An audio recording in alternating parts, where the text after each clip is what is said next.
This is lucky from Maxbhi.com। Friends, क्या आपके XOLO Q1100 phone की डिस्प्ले डैमेज हो गई है? Worried of high repair cost of your smartphone?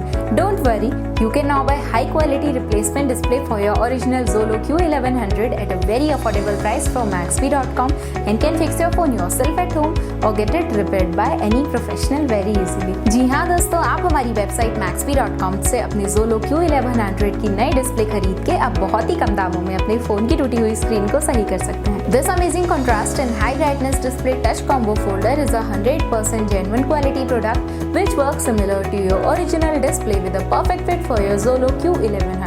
इस डिस्प्ले को पहले हमारी क्वालिटी टीम द्वारा चेक और इंस्पेक्ट किया जाता है और क्वालिटी एश्योर होने के बाद ही ये डिस्प्ले आपको भेजी जाती है। साथ ही साथ हर XOLO Q1100 की display Maxbhi trust replacement warranty के साथ आती है, जिससे आप श्योर हो सकते हैं कि डिस्प्ले खरीदने के बाद आपको कोई भी परेशानी नहीं आएगी। फ्रेंड्स, Maxbhi.com पर ऑर्डर करना बहुत ही इजी और सिंपल है। हमारी वेबसाइट Maxbhi.com पर अपने प्रोडक्ट को सर्च करें और प्रोडक्ट पेज पर जाकर बाय नाउ पर क्लिक करें। अपना नाम, मोबाइल, एड्रेस फिल करें और ऑर्डर पर क्लिक करें। ऑर्डर क्लिक करने के बाद आप हमारे सुपर सिक्योर पेमेंट पेज पर आ जाएंगे, जहां आप ऑलमोस्ट हर तरह से पेमेंट कर सकते हैं, जैसे कि UPI, नेट बैंकिंग, क्रेडिट और debit card, wallets, etcetera. Once your payment is done and your order is processed, it will be safely packed and dispatched within 1 or 2 days। और हाँ गाइस, शिपिंग बिल्कुल free है, so you just have to pay for the product and nothing else। आपके order की सारी updates और tracking details regularly आपको आपके ईमेल और फोन पर भेजी जाएगी, जिससे आप अपने ऑर्डर का स्टेटस जान सकते हैं। Maxbhi.com पिछले 6 सालों में अपने हजारों हैप्पी कस्टमर्स को फोन पार्ट डिलीवर कर चुका है और ये गिनती डेली बढ़ रही है। सो वेट मत करिए, अभी ऑर्डर करें और चल रहे special cashback and heavy discounts का फायदा उठा के अपने फोन में लगवाएं बेहतर क्वालिटी पार्ट्स, वो भी कम दामों में।